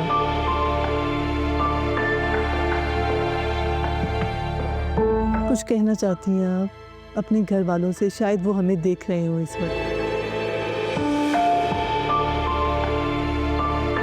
मुझे बताइएगा कि आप कुरान कितनी देर से सीख रही हैं? काफ़ी देर होगी।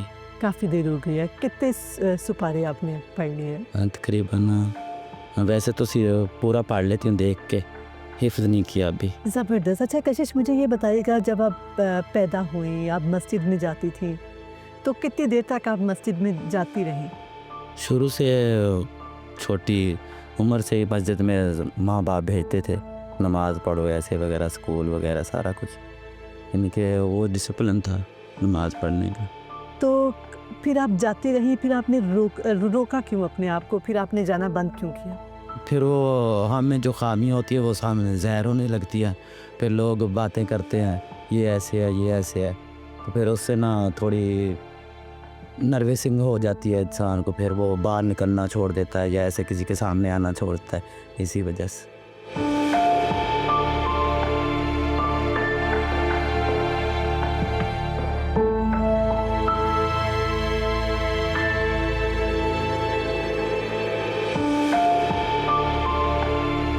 उम्र में थी कि जब आपको लगा कि आप मैं 9 भाई- साल की थी ठीक है। जब मुझे ख्वाजा सरा ले गए थे, तो उनके पास ही ज़िंदगी गुजारी।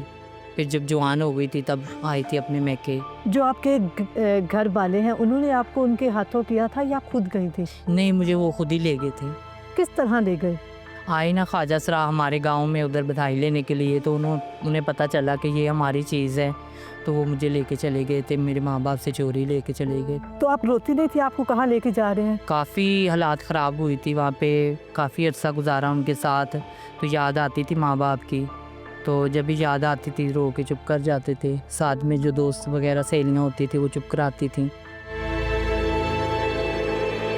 जब मैं पैदा हुई थी तो जब लोग हमारे घर में आते हैं, अम्मी अब्बू के पास से पूछते थे ये लड़की है ये लड़का है, तो घर पे तो कहते थे ये लड़का है। ठीक है, तब थोड़े से बड़े हुए, स्कूल में जाने लगे, मस्जिद में जाने थे, लोग तरह तरह की बातें करते थे हमें, चल जनानियाँ चल खुश रहे, तो खुश रहे तो जनाना है। ये हमारी पीढ़ी ऐसी है, ठीक है ना। हम लोग पर जाते हैं ना तो लोग हमें अच्छा नहीं समझते, क्योंकि ये कहते होते हैं ये ख्वाजा सरा है, इससे बाहर निकालो, ये मुड़ते हैं, ये फलान है, ये ठीक है, हमारा मजाक उड़ाते थे। बहन भाई कभी मिलने का दिल करे, कभी फ़ोन पे बात करने को दिल करे तो क्या करती हैं आप? जी दिल करे तो उनसे बात कर लेते हैं, नहीं तो नहीं। हाँ, बहनें हैं जो साथ देती हैं, भाई नहीं साथ देते। बिल्कुल भाई आपको भाई कसम खाते हैं, हाँ बिल्कुल। खानदान वाले भी। हाँ जी। तो क्या कहते हैं जब आप उनसे कहती हैं कि आपका मिलने को दिल कर रहा है? वो आगे से कहते हैं हमारे घर में ना हमारे रिश्तेदार जो है ना वो बातें करते हैं, ठीक है, तो आप लिहाजा आप उधर ही रहें जिधर हैं। हंसते मुस्कुराते चेहरों के पीछे बहुत गम छुपे हैं। जैसे कि ये लोग हमें फंक्शंस पर दिखाई देते हैं और उसके बाद कोई बच्चा पैदा होता है तो खुशी में ये लोग खुशी बांटने के लिए हमारे पास आते हैं, और इवन इनके घर वाले एक्सेप्ट नहीं करते। कोई जैसे ये लोग 8 साल के होते हैं, 7-8 साल के, तो इनके बहन भाई इनको साथ ले चलना पसंद नहीं करते। वो कहते हैं कि आप एक अलग महलूक हैं, और हमारे मुआशरे के लोग क्या ही करेंगे जब आपके घर वाले ही नहीं एक्सेप्ट नहीं करेंगे।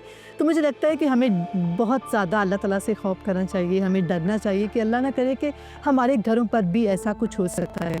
बाकी उम्मीद है कि आपको ये आज का सेगमेंट बहुत पसंद आया होगा। ऐसे ही सेगमेंट्स देखने के लिए देखते रहिए सुनो पाकिस्तान।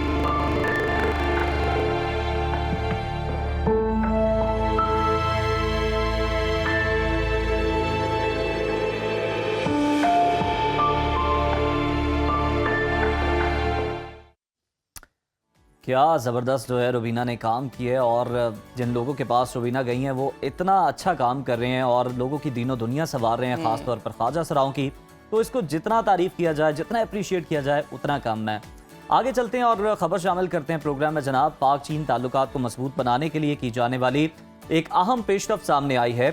लाहौर की कदीमी दरसगाह है गवर्नमेंट कॉलेज यूनिवर्सिटी, जहाँ पर centre of excellence for China studies को दोबारा से फाल कर दिया गया है, और इस मौके पर GCU में एक तकरीब का इनकाद भी किया गया, जिसमें चीन के कौंसल जनरल समेत GCU के dean of languages and oriental studies professor doctor Sultan Pasha, incharge centre of excellence for China studies doctor Ahmad Raza Khan, professor emeritus Riaz साहब समेत तलबा और असातिज़ा की कसीर तादाद इसमें शरीक थी।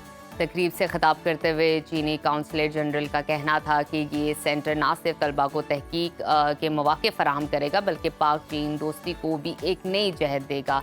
डॉक्टर अहमद रजा खान ने अपने खिताब में सेंटर की बहाली को इल्म, ज़ुबान, सकाफ़त और माशी निज़ाम पर तहकीक के लिए एक संगे मील करार दिया। तकरीब के अख्ताम पर प्रोफेसर डॉक्टर सुल्तान शाह ने मेहमानों को शुक्रिया अदा किया और इस इक़दाम को दोनों मुमालिक के ताल्लुकात में मज़ीद बेहतरी का ज़रिया करार दिया। तो इसी बेहतरीन पाक चाइना फ्रेंडशिप के हवाले से जो हमने आपको खबर दी, इसके साथ ही अब हम ब्रेक पर चलते हैं, उसके बाद दोबारा आपकी खिदमत में हाजिर होते हैं, दोबारा आपसे मुलाकात करते हैं। देखते रहिए सुनो पाकिस्तान। प्रोग्राम में आपको दोबारा से खुश आमदीद कहते हैं। प्रोग्राम में अब आगे बढ़ने का वक्त आ गया और बात करेंगे सेगमेंट कुरान और साइंस की। आज हम बनी इसराइल के माजी, हाल और मुस्तकबिल के बारे में जानने की कोशिश करेंगे, और ये भी जानने की कोशिश करेंगे कि मुसलमानों को अपने मुस्तकबिल के बारे में जानने और हालात बेहतर बनाने के लिए क्या करने की ज़रूरत है, और हदीस शरीफ में ये क्यों कहा गया है कि उम्मत मोहम्मदी सल्लल्लाहु अलैहि वसल्लम पर हूबहू वही हालात गुजरेंगे जो बनी इसराइल पर गुजरे थे। उम्मत मुस्लिमा और बनी इसराइल के हालात में कितनी मुमासलत है? मुसलमानों के अरूजो ज़वाल की वजूहात क्या हैं? क्या मिल्लत इस्लामिया ने बनी इसराइल के अंजाम से कोई सबक भी सीखा है? और मुसलमानों को अपना मुस्तकबिल जानने के लिए बनी इसराइल के माजी, हाल और मुस्तकबिल के बारे में जानना आखिर कितना ज़रूरी है? इसी पर बात करने के लिए हमारे साथ मौजूद हैं इस्लामिक स्टडीज़ के स्पेशलिस्ट डॉक्टर अब्दुल सलाम आरिफ साहब। अब्दुल सलाम आरिफ साहब, ये बताइएगा कि बनी इसराइल और उम्मत मोहम्मदी सल्लल्लाहु अलैहि वसल्लम के हालात में कितनी मुमासलत है और मुसलमानों के अरूजो ज़वाल की वजूहात आखिर क्या हैं? बनी इसराइल पे अल्लाह ताला ने क्या उनके साथ किया क्या अल्लाह ताला ने?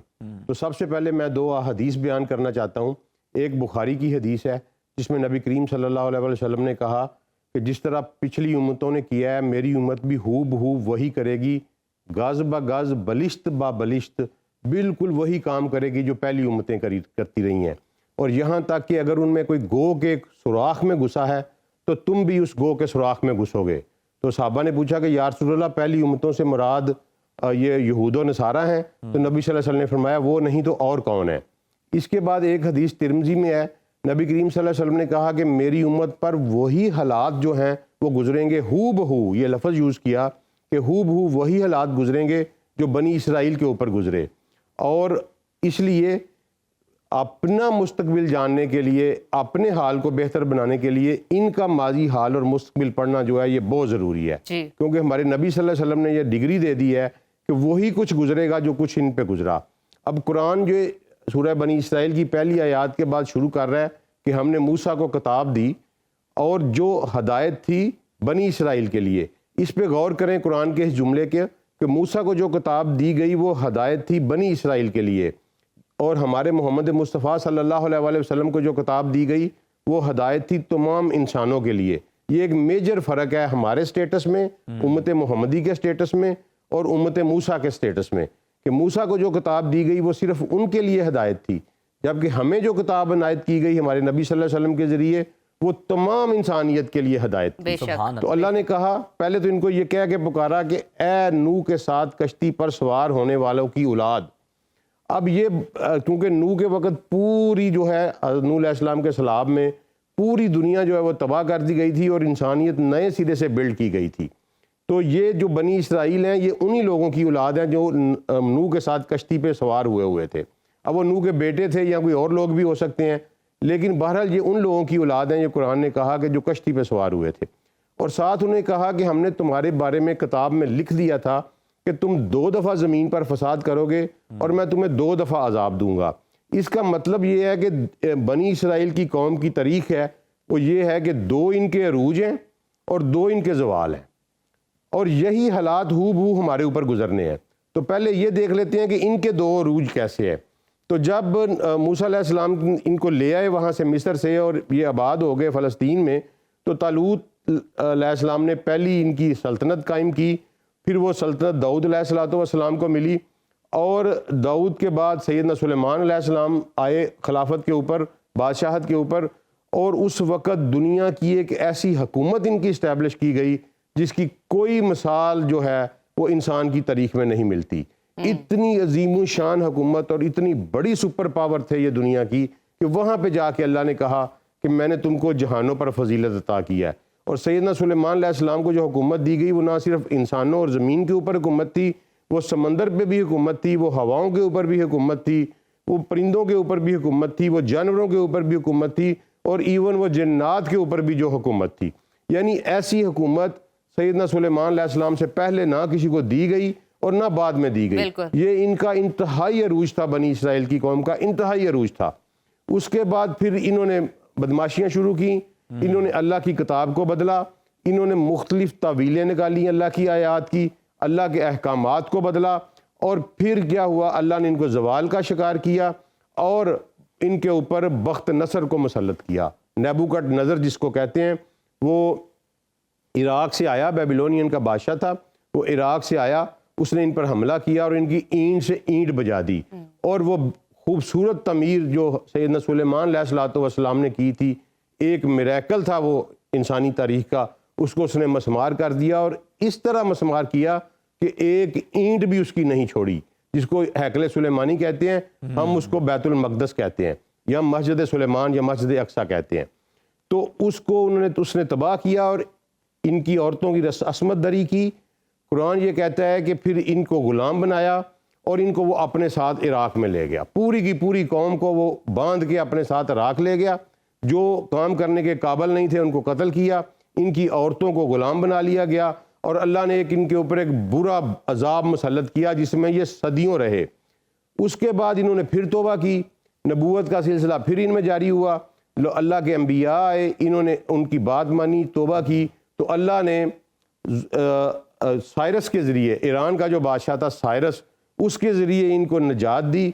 उसने इनको वहाँ से रिलीज़ करवाया, रिलीज़ करा के वापस फ़लस्तीन में भेजा। वहाँ आके इन्होंने दोबारा से फिर वो हैकल तमीर किया जिसको सेकंड टेंपल भी कहा जाता है और हैकल दोम भी कहा जाता है, यानी उसी कापी के ऊपर इन्होंने दोबारा वो महल बनाया। इनको फिर अरूज मिला, फिर इनकी हुकूमतें कायम हुईं और फिर ये वर्ल्ड की सुपर पावर बन गए। उसके बाद इन्होंने क्या किया कि इन्होंने अल्लाह के अंबिया को कत्ल किया। इन्होंने ज़िक्रिया अलैहिस्सलाम को कत्ल किया। इन्होंने याह्या अलैहिस्सलाम को एक रकासा जो थी उसकी फरमाइश के ऊपर इन्होंने उसको कत्ल किया। और अल्लाह ताला ने इन पर यके बाद दीगरे, यहाँ तक कि नबी सल्लल्लाहु अलैहि वसल्लम ने फरमाया कि बनी इसराइल की सियासत अंबिया करते थे, एक नबी फौत होता था तो दूसरा नबी फौरी उनमें आ जाता था। लेकिन इसके बावजूद ये कौम सीधी ना हुई और सबसे पहले इन्होंने मुआश को ख़राब किया, इकनॉमिक्स को ख़राब किया, सूद को हलाल किया और इन्होंने सूद का कारोबार और उस वक़्त बैंकिंग का सिस्टम इन्होंने शुरू किया। और अल्लाह ने इनके ऊपर हुज्जत कायम की। हुज्जत इस तरह कायम की कि अल्लाह ने अपना एक बहुत बड़ी निशानी सैयदना ईसा अलैहिस्सलाम को इनके ऊपर मबूस किया। ईसा अलैहिस्सलाम अल्लाह की इतनी बड़ी निशानी है कि आप उसकी कोई और मिसाल दे ही नहीं सकते सिवाय आदम के। अल्लाह ने कुरान पाक में कहा कि आदम जो है वो बगैर माँ बाप के पैदा किए गए थे और ईसा जो है ये बगैर बाप के पैदा किए गए। फिर ईसा अलैहिस्सलाम को अल्लाह ने मोज़े दिए। वो मोज़े इसलिए दिए कि ताकि ये जो बिगड़े हुए हैं ये वापस आ जाएं, और ऐसे मोज़े दिए जिनकी कोई नज़ीर इंसानी तारीख में नहीं मिलती। और जो ईसा अलैहिस्सलाम को मोज़े दिए गए वो शायद वो किसी और इंसान को नहीं दिए गए हैं। फॉर एग्ज़ाम्पल कि मुर्दे को ज़िंदा कर देना, मट्टी के साथ एक चिड़िया बनाना और उसमें फूंक मारना और उसको उड़ा देना। फिर उसके अलावा जो जज़ाम के मरीज़ होते थे, कोड़म जिसको कहते हैं, उसके मरीज़ के ऊपर हाथ फेरते थे वो ठीक हो जाता था। जो पैदाइशी तौर पर अंधा होता था उसकी आंखों पे अपनी उंगली लगाते थे, उसको उसकी बनाई जो है वो बहाल हो जाती थी। तो इस सारे मौज़ों को देखने के बावजूद ये कौम इस खबासत के उस लेवल पर चली गई हुई थी कि इन्होंने उस अल्लाह के नबी को वलदुज़्ज़ना करार दिया, हराम की औलाद करार दिया, उनकी माँ पे इल्ज़ामात लगाए, उन पर उनको जादूगर कहा और यहाँ तक चले गए कि फिर उनको इन्होंने सलीब चढ़ाने का बंदोबस्त कर लिया। तो अल्लाह ताला ने, चूँकि जब अल्लाह का ये कानून है कि वो जब अपने रसूलों के ज़रिए आखिरी हुज्जत पूरी कर लेता है तो फिर उनके ऊपर वो अजाब लेके आता है, तो उसी रसूल के ज़रिए से अजाब आता है। तो चूँकि इनका अभी एक किस्त बाकी थी इस दुनिया में, इनका ये एक अरूज था, फिर इसके बाद इनको ज़वाल आना था, तो अल्लाह ने उस रसूल को ज़िंदा उठा लिया। कुरान पाक में वाज़े तौर पर कहा गया कि ना ईसा को सूली दिया गया, ना सलीब दिया गया, बल्कि अल्लाह ने उनको अपनी तरफ उठा लिया। और फिर अल्लाह ने आगे चलकर सूरह मरियम में कहा, हम सूरह मरियम में पढ़ेंगे भी उसको, इंशाल्लाह अगली सूरह में वही शुरू करने जा रहे हैं, उसको हम पढ़ेंगे भी। उसमें अल्लाह ने कहा कि यकीनन इन्होंने कत्ल नहीं किया ईसा अलैहिस्सलाम को, तो अल्लाह ने उनको अपनी तरफ उठा लिया और उनको बाकी रखा इन पर अजाब मुसल्लत करने के लिए। अब हम चलते हैं वापस अपने नबी की हदीस की तरफ कि तुम पर हूबहू वही हालात गुजरेंगे जो इन पे गुजरे थे। अब हम अपनी तरफ आते हैं। हम देखते हैं कि नबी सल्लल्लाहु अलैहि वसल्लम की बासत के बाद हमारा अरूज शुरू हुआ और ये अरूज 1200 साल तक दुनिया में कायम रहा। हमने दुनिया में बड़ी बड़ी सल्तनतें कायम की, हम पूरी दुनिया के मालिक ठहराए गए, हम पूरी दुनिया के हुक्मरान थे। और आप अंदाज़ा लगाएं कि एक वक़्त था कि यूरोपियन कौमें जो थीं वो हमें टैक्स और वो जजिया दिया करती थीं अपनी ज़िंदा रहने के लिए। और पहले उमवी सल्तनत, फिर उसके बाद हारून रशीद और मामून रशीद की अब्बासी सल्तनत, जिसमें तमाम यूरोप के बादशाह जो थे वो फ़ख्र समझा करते थे कि अगर उन्हें कोई ख़त आता था हारून रशीद के दरबार से। इतनी बड़ी सल्तनत हमारी कायम की गई अल्लाह के फजलो करम से। उसके बाद क्या हुआ, फिर थोड़ा सा झटका हमें दिया गया हलाकू खान के, लेकिन फिर हम अपने अरूज हमारा बरकरार रखा गया। अगरचे इस्लाम का जो पॉलिटिकल सिस्टम था वो थोड़ा सा मुतासर हुआ, बादशाहत आई उसमें, लेकिन इस्लाम का सोशियो इकोनॉमिक और जो इस्लाम का कल्चरल सिस्टम था वो बिल्कुल बरकरार रहा। और एक वक्त था कि पूरी दुनिया में 3 बड़े हुकूमतें थीं। हिंदुस्तान में मुग़ल आज़म यानी अकबर आज़म जिसको हम कहते हैं, और तुर्की में जो था सुलेमान ज़ीशान, और ईरान में सफ़ी। ये 3 बड़ी सल्तनतें थीं। और आपको ये जानकर हैरान हो गए कि आज से सिर्फ 600-700 साल पहले अमेरिका हमें टैक्स दिया करता था हमारे समुद्रों से गुजरने के लिए। ये बहुत सारे लोगों के लिए ये हैरानगी की बात होगी, लेकिन अमेरिका रिक्वेस्ट करता था, हमें पैसे देता था, फिर हम उसको कहते थे कि वो गुजरे हमारी जो है समुद्रों से गुजर सके। तो इतनी बड़ी सल्तनतें कायम करने के बाद फिर हमारा जो है ज़वाल शुरू हुआ। हमने भी वही काम किया, हमने किताब के तर्जमे बदले, हमने अल्लाह के अहकामात की मुख्तलिफ तवीलें निकाली, और हम फिर ज़वाल का शिकार हुए। और यहाँ तक ज़वाल का शिकार हुए कि हमारे नबी सल्लल्लाहु अलैहि वसल्लम ने कहा था कि तुम पर एक वक्त ऐसा, हदीस है कि तुम पर एक वक्त ऐसा आएगा कि कौम में भूखे कुत्तों की तरह तुम पर टूट पड़ेंगी। तो हमारे साहबा ने पूछा कि या रसूल अल्लाह, हम बहुत थोड़े होंगे? फरमाया नहीं, तुम बहुत ज़्यादा होगे, लेकिन तुम पर वहन गालब आ जाएगा। साहबा ने पूछा या रसूल अल्लाह, ये वहन क्या है? फरमाया ये दुनिया की मोहब्बत है और मौत का खौफ है। तो हमारे ऊपर दुनिया की मोहब्बत छाई, मौत का खौफ आया, और हम ज़िल्लत, हमने किताब को छोड़ा, कुरान को छोड़ा, और वही काम किए जो यहूदियों ने किए थे। तो हम ज़िल्लत की पस्तियों में गिर गए। और यहाँ तक हुआ हमारे साथ कि एक वक्त आया कि कोई वलंदेज़ी, स्पेनिश, फ्रेंच, तमाम यूरोपियन कौमें 17वीं सदी में ये हमारे ऊपर टूट पड़ी और हमारी दौरे गुलामी का आगाज़ हुआ। ये हमारे पहले अरूज के बाद ये पहला ज़वाल था। बिल्कुल सही, बड़ी खूबसूरती से डॉक्टर साहब, अब्दुल सलाम आरिफ साहब, आपका शुक्रिया। आपने बड़ी खूबसूरती से बयान किया कि किस तरह से अरूज देखा, किस तरह से ज़वाल बनी इसराइल का भी और उम्मत मुस्लिमा का भी। तो इसी के साथ हाइलाइट्स दी गई कि ये ऐसा होगा दोबारा, तो हमें ज़रा संभल के चलने की ज़रूरत है। और इंशाल्लाह नेक्स्ट वीक दोबारा आपसे मुलाकात होगी, Monday to Friday same time 9 to 11 live. देखते रहिए अहम खबरों के लिए और डिफरेंट सेगमेंट्स के लिए। सुनो पाकिस्तान। तब तक के लिए अल्लाह हाफ़िज़।